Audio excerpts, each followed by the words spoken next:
Well, it's finally Friday, June 27th, 2025. We are exactly 178 days into the year. That's 25 weeks and 3 days. Or for the number nerds out there, 4,272 hours, 256,320 minutes, and yes, 15,330 or 379,200 seconds into this wild, beautiful ride called 2025. And would you believe it? That means we are officially 48.77% of the way through this year. Time flies when you're surviving chaos with style. But today, my friends, we're tossing out the recaps, shelving the awards, and taking a break from the countdowns because this episode is dedicated to one thing and one thing only: pride, power, and the unforgettable presence of Claude Beauty. Pride Month might be wrapping up on the calendar, but around here, the celebration never ends. And today, we're taking it all the way to the Midwest to spotlight a star who's as radiant as she is real. An Ohio legend with a story that stuns, inspires, and maybe even shocks just a little. She's bold, she's brilliant, and she's not here to play small. She's here to take up space, speak truth, and sparkle while doing it. So grab a drink, fix your crown, and get ready because we're about to spend an entire hour with a queen whose voice demands to be heard.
following is rated TVMA and is intended only for mature audiences. Viewer discretion advised.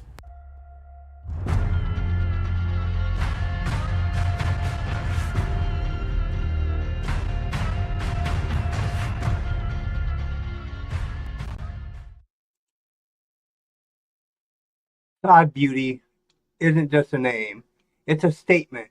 Whether she's lighting up the stage at a packed Pride rally, mentoring youth through inclusive arts programming, or just turning a walk to the grocery store into a runway moment, she embodies the spirit of visibility, joy, and resistance.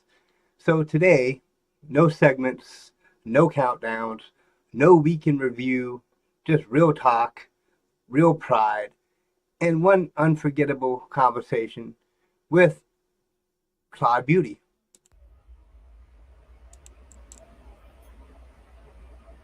Okay, hello, beautiful souls, and welcome back to Talk Radio, the show dedicated to uplifting bold voices, courageous hearts, and authentic stories from every walk of life.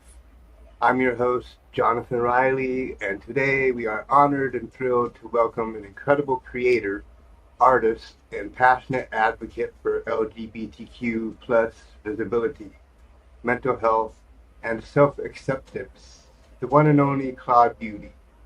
For those who have been touched by her unique blend of emo and scene aesthetics, spiritual depth, and unfiltered LGBTQ plus expression, you already know the magnetic energy they bring. With a vibrant community of over 5 million followers across TikTok, YouTube, and Instagram, Claude Beauty is more than just a content creator. She is a powerful movement, a safe harbor, and an inspiring beacon for anyone striving to live authentically, proudly, and without apology. Today we'll explore the meaning behind the name, the journey of self-discovery and identity, the creative passion fueling their art, and the message of hope, resilience, and empowerment they share every day. We'll also dive into fan questions, rapid fire style. So buckle up for a heartfelt, honest, and unfiltered conversation. Claude Beauty, thank you so much for joining us on Talk Radio. It's an honor to have you here. Thank you. I appreciate it. So first, we'll start with the personal journey. Um, can you share the story behind the name Claude Beauty? What does it signify to you, both personally and artistically? So the username itself, correct? Yeah. So I was on Roblox one day when I had an account, and I loved the song Beauty from Pain by Superchick. This was previously when I was a Christian. And the song saved my life a number of times. And I couldn't use the new username. Apparently someone else had already used it. So I thought, okay, well, my nickname during the time was Cat.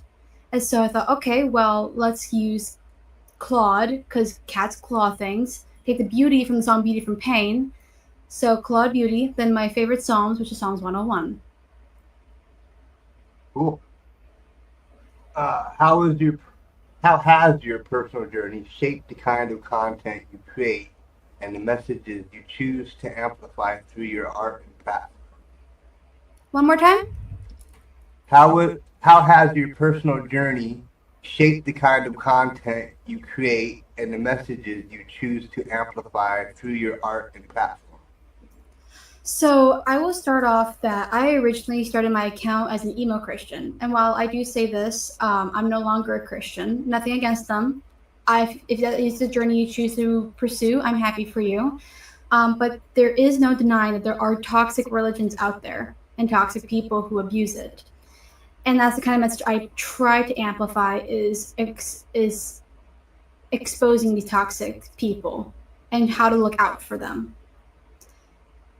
And I was raised in a not so good household. Very manipulative, very gaslighting, talking about using the Bible against me, stuff like that. And while I know it's not all Christians, unfortunately, there are some bad apples out there. And I try to amplify being yourself and not being afraid to be yourself, regardless of what other people think. Because my family does not stand with what I'm doing or the messages I spread. And family is not by blood, family is by who you choose. And that's okay. Very well said. I like that. You've mentioned being part of the cat lens system. Yes, sir. How does that aspect of your identity influence your creative process and your connection with your audience? So when I say Catlin system, it is because I've been diagnosed with dissociative identity disorder, also known as multiple personality disorder. I will educate saying that the name was changed because it's not a personality disorder, it's a dissociative disorder. That's why the name got changed. I was diagnosed back in 2020 in February by Jennifer Wade, um, and I've been diagnosed for 5 years. And so I talk about my DID system, but I don't introduce it online because I don't think that's appropriate. And I don't want people trying to force a switch on me. I don't want people abusing my system. The DID system is there to protect, guide, and lead, not to use as a play toy. Disorders are not playthings. They are created for a reason. Mine and DID is created by repetitive childhood trauma. And my brain thought this is the best way to cope with it. So the idea was formed in me. And I will say we have 31 altars. I'm okay with answering that. I'm not comfortable with introducing all the names because some of my altars are not comfortable with that. But yeah, that's why we say Catlin system. Interesting. I don't want to like get into things if you don't wish to discuss. So You're okay. if there's ever a question you don't feel you want to answer, you can just say pass or whatever. That's okay. I understand. But if you have any questions about DID, I'm more than happy to answer them. I like educating people on the matter. Okay. Because I know you said something about 30-some. 31 altars. That's crazy. How do you even manage all that? We keep a DID journal that has all the list of their names, triggers, times they switch in and out, stuff like that. Wow. You can order it on Amazon for those who are wondering. Okay. So now will get into kind of LGBTQ plus identity and expressions. Okay. How would you describe your gender identity and sexual orientation today, which I asked you before, and how was your understanding and expression of that evolved over time? So I'm gender fluid, which means my gender is fluid. As well, one day I could be a male, one day I could be a female, one day I could be non-binary, stuff like that. But my sexual orientation, I'm bisexual, and that has changed a lot. Like again, I was originally a cis straight woman who was a toxic conservative Christian originally, and my best friend, I won't give her name out, but my best friend came out to me as trans, and she was a very heavy Bible thumper, like a toxic Christian Bible thumper. And when she came out to me as trans, it confused me a little bit, but I was open to listening. And it made me realize that I wasn't going to go to hell just because I identify as something else and just because my sexual orientation is not straight. God doesn't work like that. And I did a lot of research into it in the Bible about mistranslations and stuff like that. If you guys are interested, look into it yourself. It's very, very interesting. But it made me feel more free to be myself. It made me feel more confident in who I am and not ashamed. And I feel like I can express myself and not be afraid. Don't get me wrong, I'm sometimes scared to express myself in the masculine light. I'm still trying to get over that and get used to it.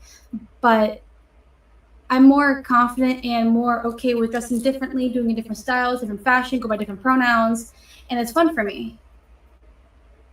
It's not just like a phase, it's something that you know deep down and you learn through time. And it's unfortunately trial and error. Sometimes you may think, maybe one day you think you're trans and you're like, wait a minute, maybe I'm not trans. That's okay. Like, you figure it out for yourself. It all takes time. And playing in not truth or dare, in trial and error. And that's okay. Nothing wrong with that. Yeah. Nothing wrong with trial and error and figuring out who you are, It takes time. especially at a young age, you know, Exactly. learning who you are, what you are, being okay with that. Hmm. So, and I support that all the way. Um, so self-expression through fashion, makeup, and performance is such a huge part of your brand. What role has that played in your empowerment as an LGBTQ plus individual? So the LGBTQIA plus has been a gateway to expressing yourself and not be ashamed of who you are. I went to a Pride event recently in Cleveland, and everyone was just dressed however they wished to and not ashamed. And I think it was very beautiful.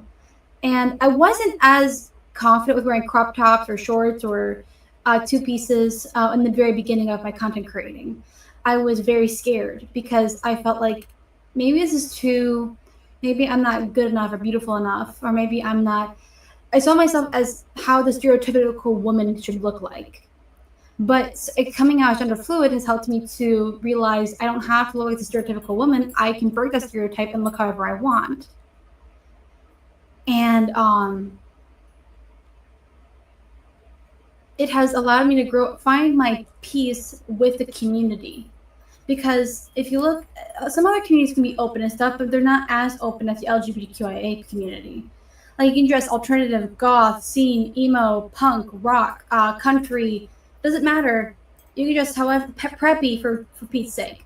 It doesn't matter what you dress or look like, the colors you're wearing. If you're a part of the community, you're part of the family, and they love and adore you for who you are. And it's really hard to come by in other communities out here. Yeah. As someone who's really tried and fought, and it's been very difficult, but we're going to the Pride event and getting so many compliments, not getting weird looks, not getting stared at, and not getting disgusting faces. Everyone's looked at me like I was a part of them, and that made me so happy. Yeah, that's always a cool thing about the Pride events and stuff. You know, people just are so accepting. They are. They really are. And I hear you about the becoming content creator and the fear and the like worry, because I'm like that a lot with my stuff. I'm like, am I good enough to be doing this stuff? And I just continue to do it. I try to work to better my show and better my content. So Because I'm not the stereotypical feminine presenting person. And a lot of people are not used to that. And a lot of people, I might get on the wrong side of TikTok, and a lot of people are like, ew, what is this? What the hell is this? What the heck is this? Is this, what is gross? What is this thing? What's up with their hair? What's up with their outfit? Why are they looking like this? I get that all the time. But being part of the community has helped me realize I don't have to worry about those kind of people because they're not open-minded, or they've been raised to be closed-minded. And I don't have any hate towards them. I don't have any disrespect for them. It's a part of, unfortunately, who they are, but I believe they can be a better person and change. That's what happened to me. yeah. Were there any key moments or people who helped you embrace your identity more fully? My best friend Ellie, my spouse Colin. My spouse Colin definitely. Holy shoot, where to begin with Colin? My spouse has been so encouraging. They're the one that encouraged me to wear a crop top. They're the one that encouraged me to wear a two-piece. They're the one that encouraged me to like do different makeup, do different hairstyles. They're always encouraging me to spice things up, to do something different with myself. And they're like, why don't you do this anymore? Well, you should really try this. They encouraged me to try colors. So I didn't wear colors in the beginning, and then here I am wearing all sorts of colors. But my spouse is definitely a big one. I think it's my big sister Christina. She's not my blood sister, but she's my honorary sister, but definitely Christina for sure. That's cool. It's always good when your spouse backs you and supports you like that. Yes, they do. Okay, so a little community and representation. Representation matters more than ever. How do you feel about the current state of LGBTQ plus visibility on platforms like TikTok and YouTube? Do you think things are improving? I think they are. People are coming out. Let me fix this real quick. People are coming out more and being more honest about who they are because they're seeing other people being honest about themselves. And they see that and think, oh, wait, if this person can be themselves and not be ashamed, maybe I can come out and not be ashamed as well. Because it's all based off of inspiration of other people. Because I'm fed off of the inspiration of other people. So is everybody else. And them being able to see someone else do what they dreamed of doing can help them also do what I'm doing. So my goal is to inspire and to lead so I can guide people to be who they want to be. And that's what I hope I'm doing. Because I don't want people to be afraid of who they are, be ashamed of who they are. You only have your life to live. Might as well make the most of it and the best of it. Very true. What does creating space mean to you? How do you intentionally make room for other LGBTQ plus voices and stories in your content? Making space. Like, what do you mean? Like making room for other people? Like, Yeah, making room for other people, like on your content or in your content. oh, like stories, POVs, stuff like that. Yeah. Got it. Okay. I try to be as open as possible. I try to accept ideas from people. I try my best to like. There's always suggestions on my for you on my comment section, and it's a lot. It can be overwhelming sometimes, but I really try my best to be as exclusive as possible. Talk about trans people, talk about non-binary people, talk about gender fluid people, talk about gay people. I try my best to make it as safe space as possible for anyone of the LGBTQIA community or Ethereum community, furry community, or neo-porno community, because like even though I may not understand different things, doesn't mean I have to be hateful towards them. And I try my best to make it exclusive to them and make them feel seen and heard and noticed. Okay. For young LGBTQ followers or folks who might be struggling right now, what would you say to them? Take your time. You're not obligated to come out to everybody, so only come out to people you know who are safe. And come out when you feel you are ready. I didn't come out until I knew I was bisexual by the age of 12, but I did not come out to safe, which was when I got married. So I didn't come out till I was 22. I'm 25 now. That's 3 years later. And it takes time. And that's okay. But don't be ashamed of who you are. It's okay. Your unique style blends emo and scene fashion with spiritual and introspective themes. What inspires that visual voice? When I was little, I saw a bunch of different emo scene people. I tried to listen to emo music. I was limited because I was raised in a strict Christian household. I tried to listen to what I could. And I remember being inspired by them not being ashamed of who they are.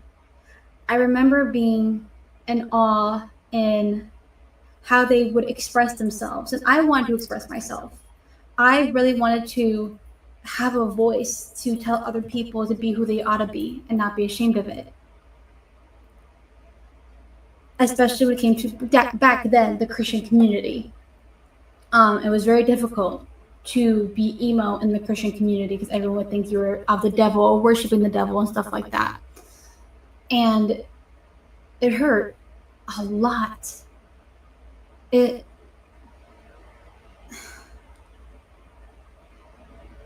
a struggle to stand out and be different. It's a struggle, but it's worth being who you are. And eventually you'll find your people. True. So with millions of followers, how do you maintain authenticity and keep a genuine connection with your community? Taking a step back and knowing you're not lying to yourself. Just be honest with your community.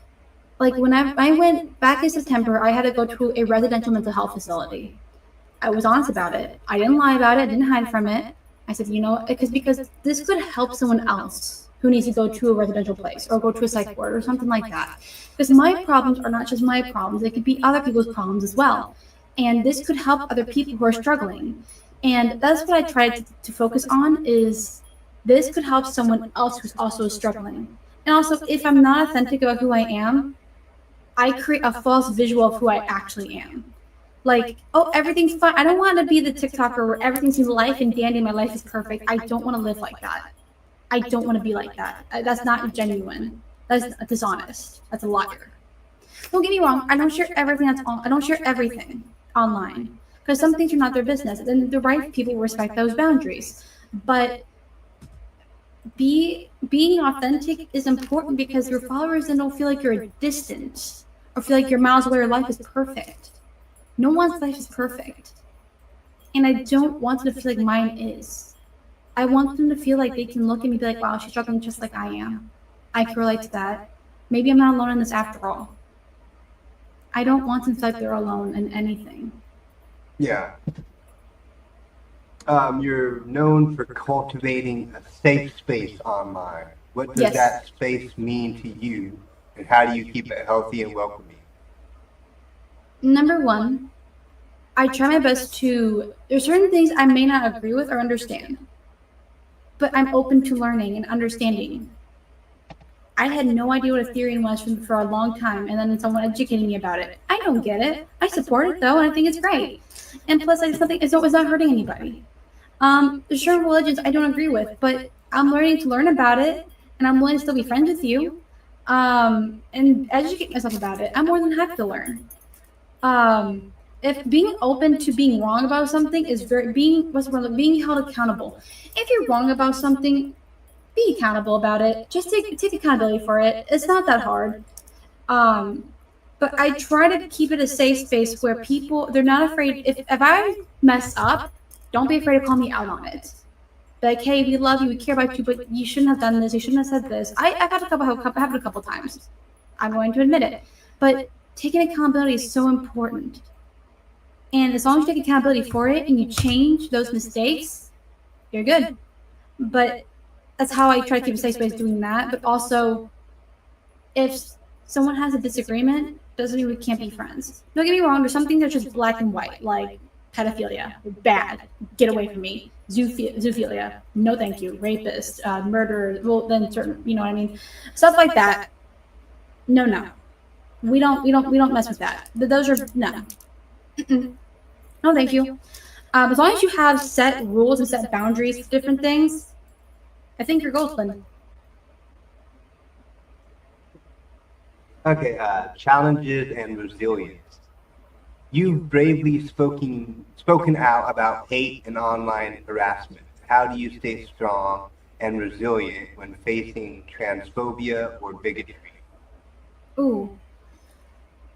I look back at how I used to be, and I think I used to be this way.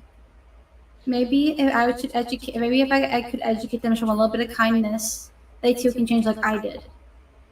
I think of them as who I used to be. And I would like to help people, even those people, because I know what it's like to live on that side of the world. And I would like to help them realize that it's not as scary as they think it is. It's not as evil, it's not demonic or evil to be gay or trans, something wrong with that. And how I deal with the hate is by number one, I don't read my comment section. It's not healthy for me. It's not good for mental health. So I don't read it. If there's something important, my spouse or my manager will keep an eye on it and let me know. Second of all, I focus on my mental well-being and what's best for me. Am I doing something wrong? And if not, nothing to worry about. I'm just being myself. Nothing wrong with that. Or if I get paid for standing up for trans people, whoop-de-doo. I don't care. They have rights too, and I love them. There's nothing wrong with being trans. And just knowing where I know where I stand. As long as I'm not being transphobic, homophobic, or being a bully or harassing people, I'm okay. Or nothing for me to worry about. Yeah. So you said that you don't read the comments. So there's ever like a reply from you on YouTube? It's probably like your manager. Oh, very rarely. Very rarely. Unless if it's something important, my big sister Christina will let me know, and I'll comment on it. But most times I try not to read the comment section because it's not good for my mental health, because there is a lot of hate comments on there, or harassment comments, or go kill yourself comments. Yeah. And it's just not healthy for my mental health to read them. Okay. How do you respond when you get pushback from religious fundamentalism? Especially when you talk about faith and LGBTQ inclusion. So I post a lot of content about toxic Christianity or toxic religion because it does exist out there. I will give a slight example, and I'm okay with sharing the story because I would like to let other people know they went through something similar. They're not alone in it. I was sexually harassed in a church twice, in the same church, and they did nothing about it. They wrote a letter to the guy being like, hey, you sexually harassed this girl. We've forgiven you. But you can stay in our church. It's fine. But we're letting you know this is the wrong thing. You don't do this. I'm like, this happened twice in a row. What? And they didn't take care of it. They didn't get the police involved. I was a minor both times. Police should have gotten involved. And then nothing got involved. Nothing happened. That's crazy. I speak on those kind of toxic people, on those fake religions. I talk on that a lot because I want to protect my followers. I want to protect my alt babies so that doesn't happen to them. I try to expose toxic Christianity and toxic religion so they know what to look out for in those churches when they do go. Because I don't want to see them trapped like I was. I don't want to see them manipulated like I was. I don't want to see that happen. I'm not trying to cause any kind of drama here. I don't want to see anything bad to my babies. I know what's happened. As I've endured different forms of abuse in the church, and I don't want my all babies to go through something similar. I didn't know it was abuse till after I got engaged. Until my ex fiance told me about it. We're on good terms. We're fine. He was a sweetheart, but he told me like, "Hey, that's sexual abuse," and I was like, "What? That is?" And he's like, "You didn't know that? I wasn't educated on sexual abuse or trauma. I wasn't. They told that it was not pure to talk about. It needs to be talked about so kids can be wary and aware. I don't want to see that happen." Yeah. So whenever I get pushback from that, I'm always thinking, what am I doing right? I'm trying to educate people. I'm trying to help people. I'm trying to guide people in the right direction. I'm not trying to cause any kind of harm or hatred. I really want to protect them because I was not protected. Yeah, that's understandable. What boundaries do you set for yourself online to protect your mental health as an LGBTQ plus creator? For me online, I don't talk to minors. Just no.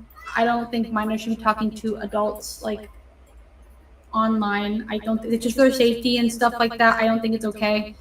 Because I was a minor once. I talked to people older than me in chats and stuff. It just ended up in a whole mess and everything. I don't think it's safe. I'm sorry. What else were you saying? I'm sorry. I don't remember the question. Just boundaries to protect yourself online. Oh, With your mental health and everything. I don't read the comments. If I go through an email, I have my spouse there with me. I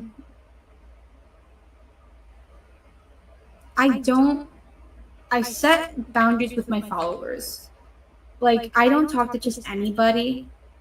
If I feel a connection with you and we try talking, I take it very slow, very cautiously, and we see if we go from there. You know what I mean? Like, we try to be friends, maybe. We'll see. Because most of my friends, or even my spouse, started out as followers, which I think is crazy. But I'm always trying to be careful, very watchful, very iffy, because I don't want, number one, don't want drama. Two, I don't want my mental health to go down the drain. But also, I don't try to post every single day. It's not healthy. I try to post when I know I'm in the right headspace. I try to post when I know I'm okay. And I try to post a video that I know I'm confident in. Just like if I post like a video I'm not confident in, what's the point? Yeah. You gotta post something you feel comfortable and confident in. And if you're at all homophobic or transphobic, I don't fuck with you. I don't. I don't deal with that kind of hate. Yeah, So understandable. You've tackled heavy topics like religious trauma and suicide prevention with compassion.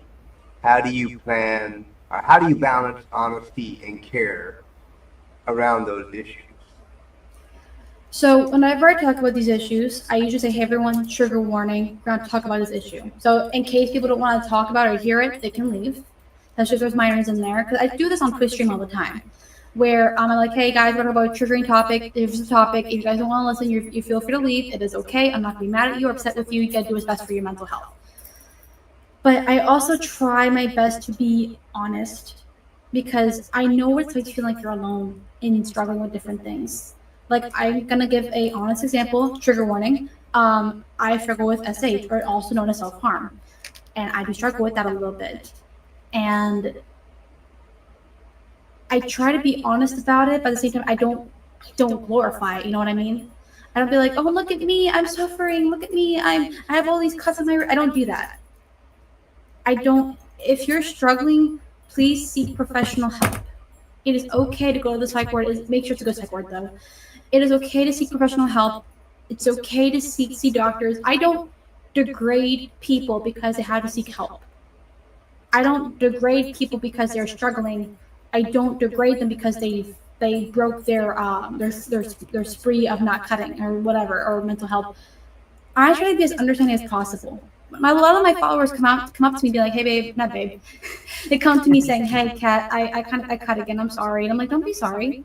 It's okay. Did you please clean it up? Did you take care of yourself? Did you at least get some food? Did you probably put bandages on it?" I try to be of a comfort to them, because I know what it's like to not have comfort when you struggle with something like this. A lot of parents would call them demonic or evil, or what I do is wrong as a parent. Why, screaming at them, yelling at them, and I'm like, that's not what we need. Yeah. What we need is like understanding and comfort and time and a listening ear. And I tackle on heavy subjects. A lot of people are kind of upset with it about it, honestly. Like, why are you talking about this with kids? I'm like, because a lot of kids struggle with this, and they feel like they're not heard. Why do you think so many kids commit suicide? I'm like, they feel like they're not heard. And the kids are what the kids are what need it most. I struggle with it at the age of 10. I was 10 years old. Nothing, like, everyone's like, "Well, why were you depressed? You had a great family." No. I'm not gonna go in detail about what happened. Different things were happening in my life, and I couldn't talk to anyone about it. I know what it was like as a kid struggling with different things, and I really want to help the next generation feel like they're not being neglected. Yeah. I try to be understanding and respectful by throwing a trigger warning in there, and giving people the option to listen or not listen. At the same time, I try to be as understanding, calm, and collective as possible, and show as much concern and care as much as I possibly can, because I know what that's like. So I don't know if that answers your question or not, but Oh yeah, that was a good answer. That was good. thank you. And back a little while ago, you mentioned that you don't read comics and stuff like that because of backlash and this kind of stuff like that. And backlash and controversy can be tough.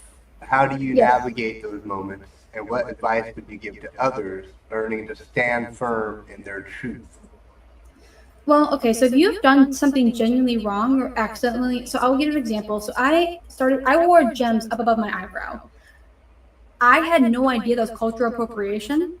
And someone sent a respectful email to me saying, "Hey, that's cultural appropriation. I know you didn't know this. I'm sure you knew it was very, very pretty.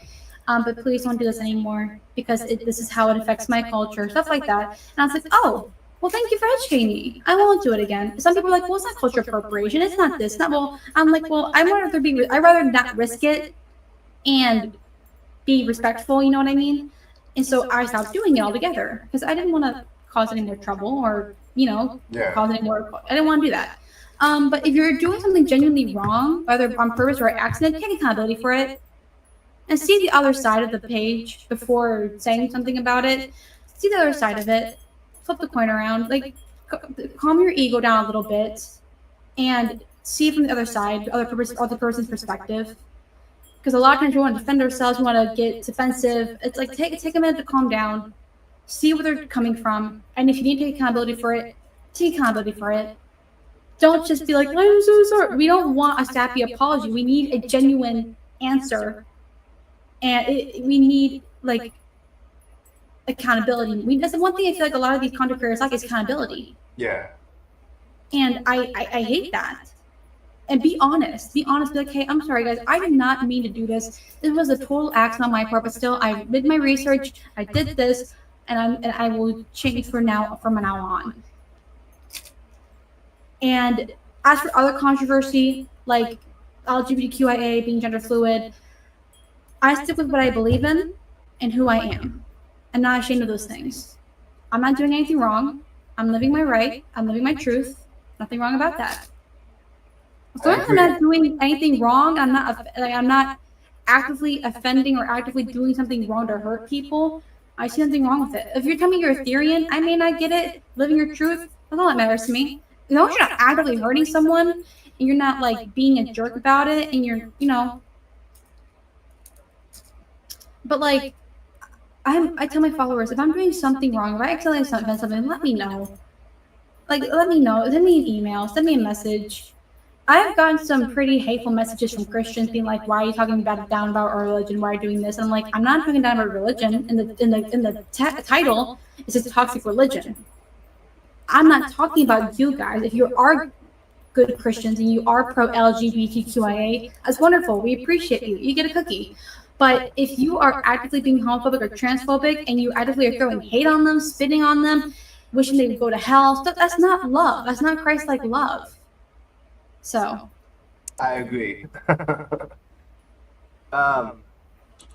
Okay, you share a lot of your life publicly, including your marriage. How do you balance private love with the visibility and vulnerability of your online platform? So I will definitely say, so I am autistic. I've been diagnosed for 2 years, and I have a hard time reading between the lines. So I actually had to ask my spouse for help because I'm like, hey babe, I don't know if this is okay for me to share online or not. Is this like, because I'm an open book, and I don't see where the line is sometimes. And my boss was like, hey baby, this is not a normal thing to share online, but if you wish to share it, here's how you should share it, or we don't share it at all. And I'm like, okay, thank you, baby. So I need a lot of help. Or I asked my big sister Christina, because again, I have a hard time reading in between the lines, understanding what's a joke, what's not.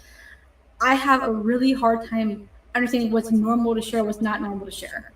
And so I asked for a lot of help, but at the same time, I want to be vulnerable so my followers can see me as family or a friend and not like a content creator they can't reach out to.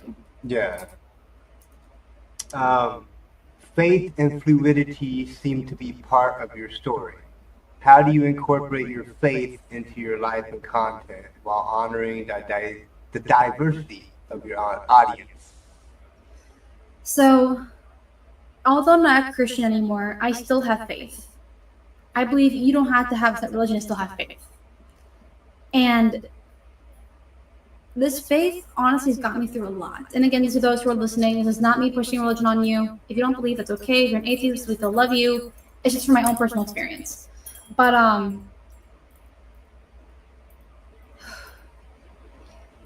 it has got me through a lot of tough times in my life, such as self-harm. My spouse, I can talk about this. There kept me being talking about this once. My spouse was an alcoholic.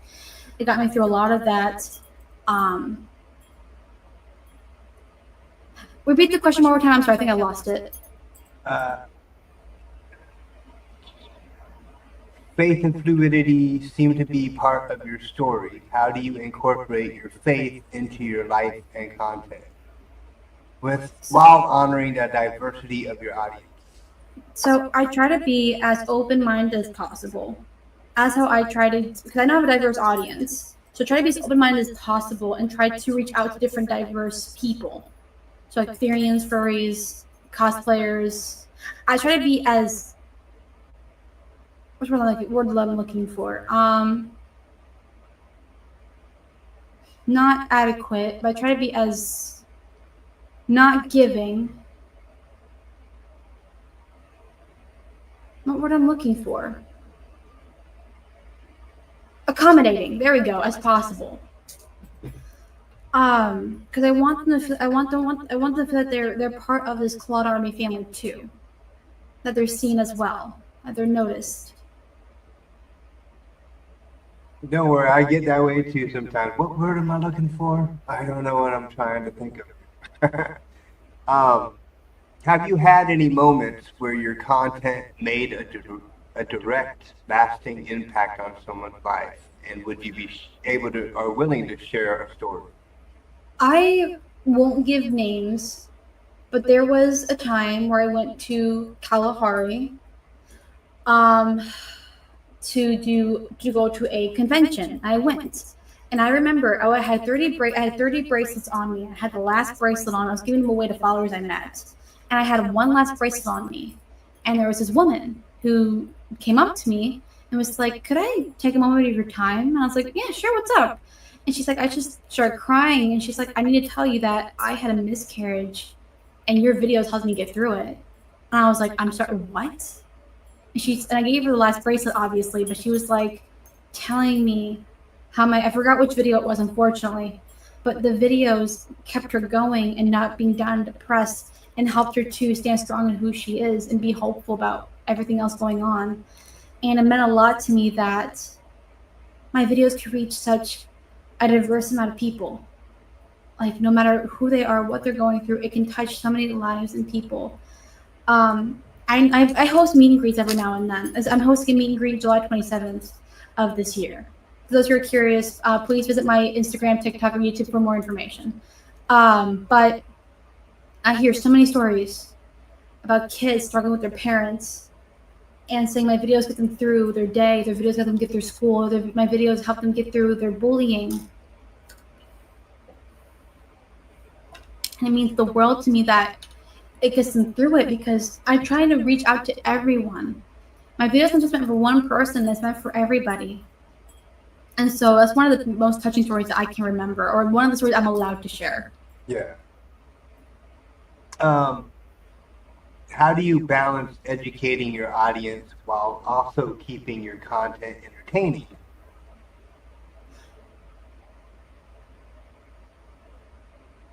Let me think here. I try to think from the audience perspective. What is something that I would want to see? Do I need something comforting, something funny, something more educational or more entertaining? What kind of mood do I want to set for this video? What kind of value should I have for this video? What kind of mood should I set for this video? Stuff like that. What's one stereotype about LGBTQ plus people you wish more people would unlearn? That all of them want to fuck people. I think that's sorry guys for swearing. And that's the biggest one I hate, because like everyone's like, "Oh, do you wanna have sex with me?" I'm like, "No." Or "Do you have a crush on me?" I'm like, "No." And or the stereotype that we're pushing our thing, or we have an agenda, we're pushing on other people. I'm like, we're not. We just want to be left alone, man. We just want to be left alone. Yeah. We don't want to push ourselves on anybody. We just want to be left alone, man. We just want to live our life and just be in peace. That's all we want, guys. Exactly. Future and legacy. What exciting projects or goals are you most looking forward to for Cloud Beauty's future? So we are having a meet and greet coming up. We're trying to host more meet and greets this year. We're having a meet and greet coming up on July 27th from 12 to 4, which is a Sunday, I believe. Yes, a Sunday. And it's open to all ages, $5 fee for parking, and all of it goes to Lorraine City Schools in Ohio. It's called the Back to School event, and our goal is to raise money to help kids who can't afford stuff for school. So that's what the whole idea is for. But there's going to be a lot of vendors, food, no alcohol, but like drinks, water balloon fight, music, karaoke, fashion show, stuff like that. And other things that we have going on is the makeup palette coming out. So we have a makeup palette coming out for everybody. So it's really, really fun. It's gonna be bright colors. We're collaborating with Chaotic Cosmetics to do it. So we're really excited about that. Nice. How do you see LGBTQ plus advocacy and online spaces evolving in the coming years? I see it as becoming more diverse. Like it's coming out more, like Monster High. They have LGBTQA characters now, which I absolutely love and adore. Or Disney Plus, the Owl House has one of its first gay couples and stuff like that, with Amity and Luz, stuff like that. Um, Different companies are finally coming out with their own like people and diversity, which I want more of. I want more diversity. Like I've been reading graphic novels nonstop and webtoons, and they have diversity of love, and I love that for us because we need more diversity. We need more books, more movies, more. We need more, just to be out there more. We need more people to advocate for us. Okay. Now we've pulled a few questions from the talk radio community and your fans. There's about three, I think. If you could collaborate with any creator or celebrity, who would it be? Mama Tot, What's big the time Mama Tot. okay? What's the wildest direct message you've ever got? Let me find the screenshot. No, I'm not gonna read it. It was a swearing death threat from a Christian. I have the screenshot for I can show it, but like it was a message of them saying like you deserve to go to hell. What the heck are you doing? Why do you look like that? You're preaching the wrong message. You can't be gender fluid and Christian. I'm like, I'm not a Christian anymore, but okay. By the way, if you are gender fluid and Christian, you are completely fine. A lot of messages like that. I've gotten, gosh, death threats. I've gotten crazy people on my butt. Crazy. I can't, certain things I can't go into detail because it ended in legal issues. But it's gotten crazy. It's gotten messy before, unfortunately. But like we're okay now. Yeah. What's one product you swear by that everyone needs in their life? Good eyeshadow and good eyeliner. NYX eyeliner. Okay, now a little fun, little rapid fire, one word answers. Okay.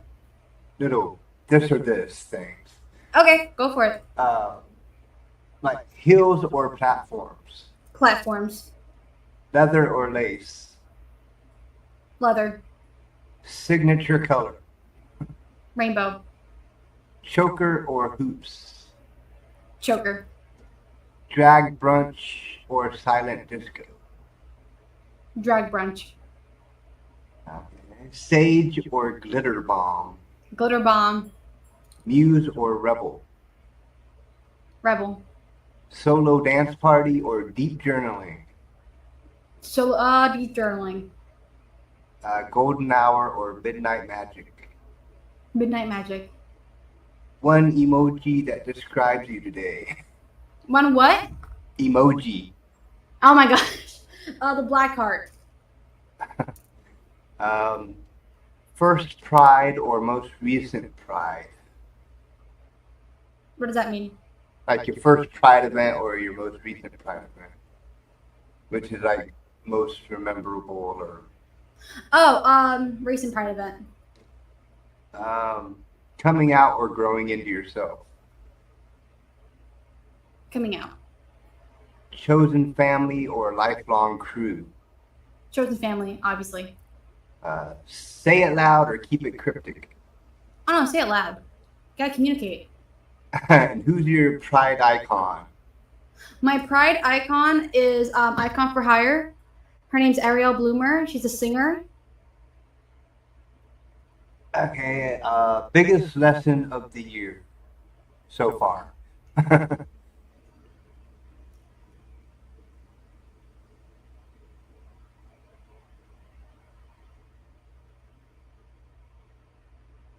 Reach out and take accountability because you never know where it's gonna go. One fear that you faced. Unfortunately, I can't share that information.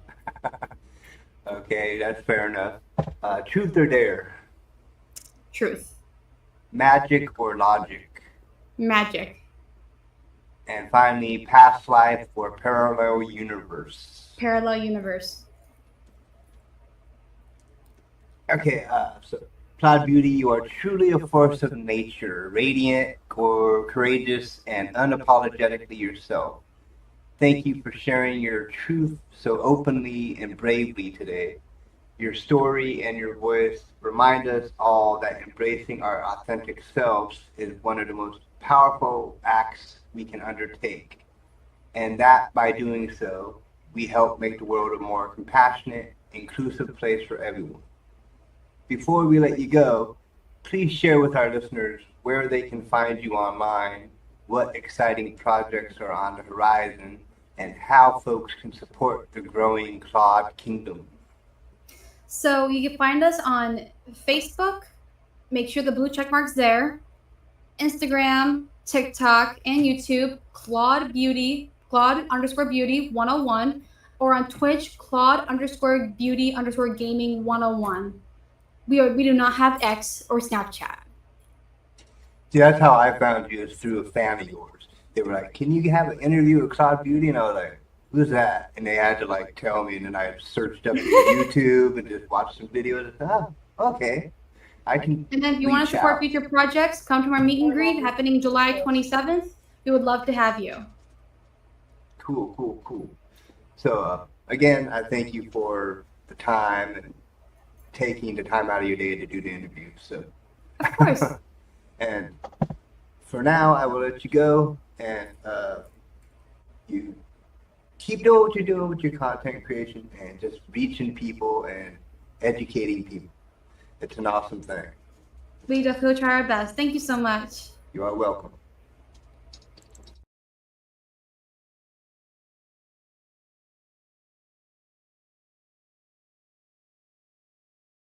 Let me turn on the microphone before I forget.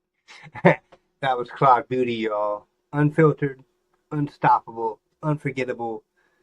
A voice that doesn't just slay stages, but speaks truth into rooms that don't always want to hear it. And tonight, she didn't hold back. As we wrap up Pride Month, let's carry her message forward. Visibility isn't something we ask for, it's something we own. Authenticity isn't a performance, it's a power. And joy is a radical act of resistance in a world that too often tries to dim the light. So as the glitter settles, the flags come down, and the corporate logos fade, remember that pride isn't just a moment, it's a movement. It's how we show up for ourselves, for each other, every single day. Be proud, be kind, and be loud. And if this conversation meant something to you, share it. Tag us, tell a friend, or send a voice memo with that, what pride means to you. Email us at finallytalkradio@gmail.com or drop us a direct message on Instagram at talkradio2025. Your voice might just be featured in a future episode. I'm Jonathan Riehle, and this has been a very special edition of Finally Friday, talk radio style. Next episode in 2 weeks, okay, because I'm taking next week off. No episodes next week. We are going to be back to our usual chaos. Countdowns, comedy, questionable life advice, and some perfectly unserious nonsense to get you to the weekend. Next week, I am taking the entire week off, not producing any content. But tonight, we honor the journey, we celebrate the beauty, and we make room for the story still being written. So, stay proud, stay weird, stay you.